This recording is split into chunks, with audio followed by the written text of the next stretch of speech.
बिस्मिल्लाहिर्रहमानिर्रहीम। अस्सलाम वालेकुम। मैं हूँ डॉक्टर सानिया चौधरी और आप देख रहे हैं यूट्यूब चैनल। हाल ही में एक बहुत ही बदनुमा सा वाक़या पेश आया।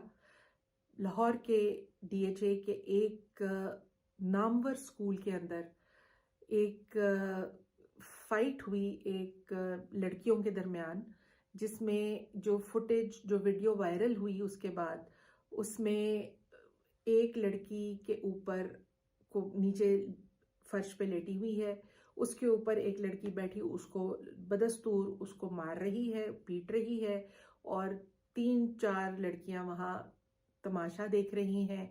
और ये जो एक वाकया हुआ है, पेश आया है, ये एक एक इस वक्त एक दहला देने वाला वाकया है कि बहुत से हवालों से कि क्या पाकिस्तान के स्कूल्स की हालत ये हो गई है।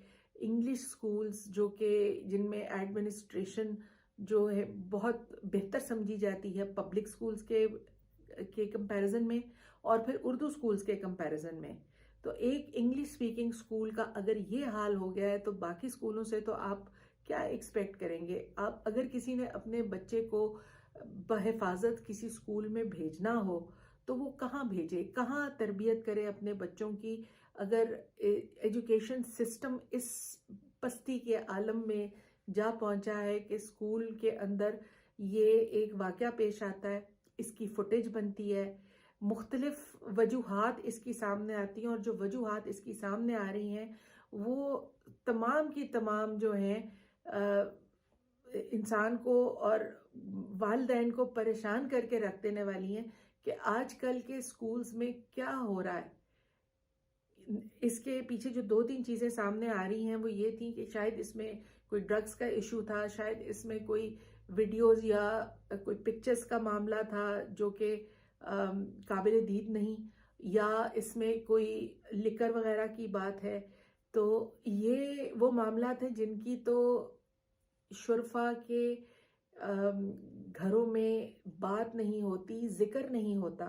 ये वो मामले हैं जो जिनसे ना सिर्फ हमारा दीन बल्कि हमारा हमारा कल्चर, हमारा माशरा इन चीज़ों से दूर है, वो बरक्स है इन चीज़ों के। हमारी कदरें, हमारी वैल्यूज़, हमारी ट्रेडिशंस, वो सब इन चीज़ों से कोसों दूर हैं।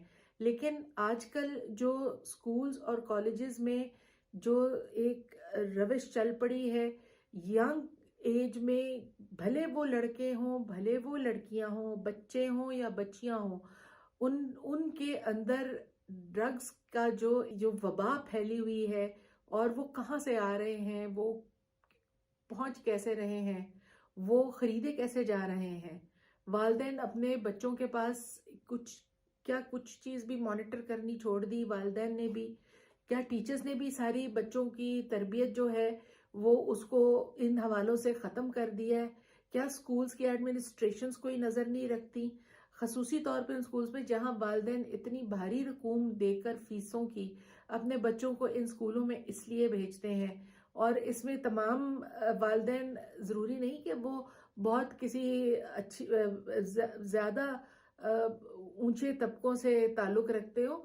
अच्छे स्कूलों में भेजने के लिए तो औसतन सतह के तबकों के भी जो वालिदैन हैं वो अपना पेट काट के, अपनी मेहनत मुशक्क़त करके अपने बच्चों की ज़िंदगियां बनाने के लिए बहुत हद तक जहां तक उनसे बन पड़ती है वो कोशिश करते हैं अपनी ख्वाहिशों, अपनी ज़रूरतों को प्रायोरिटाइज करके उसमें सबसे पहली प्रायोरिटी उनकी औलाद के ऊपर जो वो तवज्जो और वो पैसा बहा रहे होते हैं उसकी एक मुनासिब तरबियत के लिए, उसकी अच्छे एथिक्स के लिए, अच्छे मॉरल्स के लिए।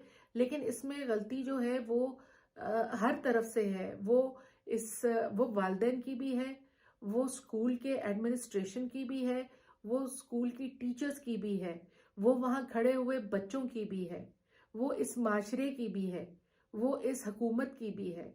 गवर्नेंस नाम की कोई चीज़ तो दूर दूर तक इस मुल्क में सालों से देखने को जो है वो नहीं मिलती। लेकिन बच्चों का मामला ऐसा है, हम सबके बच्चे हैं, बच्चों के बच्चे हैं। अब आखिरकार इस तरह के माशरे में کیا تربیت ہوگی آنے والے نسلوں کی؟ یہ ساری وہ چیزیں ہیں جن کے اوپر مل بیٹھ کر بات کرنے کی ضرورت ہے. یہ ساری وہ چیزیں ہیں جن کے اوپر حکومت کو ہوش کے ناخن کرنے ہوں گے، جس کے اوپر والدین کو اپنی تربیت کے اوپر نظر ثانی کرنی ہوگی. یہ وہ تمام معاملات ہیں جن کے اوپر ٹیچرز کو ایک مرتبہ پھر سے ایک وقت تھا جب ہم لوگ اسکول میں جایا کرتے تھے. یہ 1980s مڈ 70s اور مڈ 80s تک کا عرصہ تھا، اور اس میں اسکولز میں باقاعدہ کیریکٹر بلڈنگ ہوتی تھی. اسکول سے سوال ہی نہیں پیدا ہوتا تھا کہ کوئی بچہ دن کے وقت اسکول کے ٹائم میں اسکول سے نکل جائے، اور اسکول کی اگر کبھی اس طرح کا کوئی واقعہ ہوتا کہ کوئی بچی اسکول سے اس طرح سے بغیر اجازت کے، بغیر وجہ کے، بغیر ایک ایگزٹ پرمٹ کے اسکول سے نکل گئی تو اس کو سیدھا ایکسپیل کر دیا جاتا تھا. کوئی اس میں کوئی چانس لینے والی، کوئی ایکسکیوز کرنے والی، کوئی والدین کو لا کے کوئی معاملات کرنے والی، کوئی سفارش کرنے والی سوال ہی نہیں تھا پیدا ہوتا کہ اس طرح کی کوئی صورتحال ہو. نہ اب کیریکٹر بلڈنگ ہوتی ہے، کیریکٹر تو کہیں رہا نہیں ہے. بچوں کا کیا رہنا ہے، اس قوم کا ہی کیریکٹر نہیں مل رہا. ہمیں تلاش کر کے تھک گئے کہ اس قوم کا کیریکٹر ہے کیا. لیکن بچوں کے معاملات کے اوپر تو کوئی کمپرومائز نہیں ہوتا. یہ ہماری آنے والی نسلیں ہیں. اس ملک نے کل کو کیا بننا ہے، یہ بچے ہیں کل کی جو جنریشنز ہیں، انہوں نے یہ تگ و دو آگے بڑھانی ہے. یہ زندگی اور یہ جو ایک کنٹینیوٹی آف لائف ہے ایک ملک کی، وہ اگلی جنریشن سے چلتی ہے. لیکن یہ واقعات ایک انتہائی پریشان کن واقعہ تھا. یہ واقعہ ایک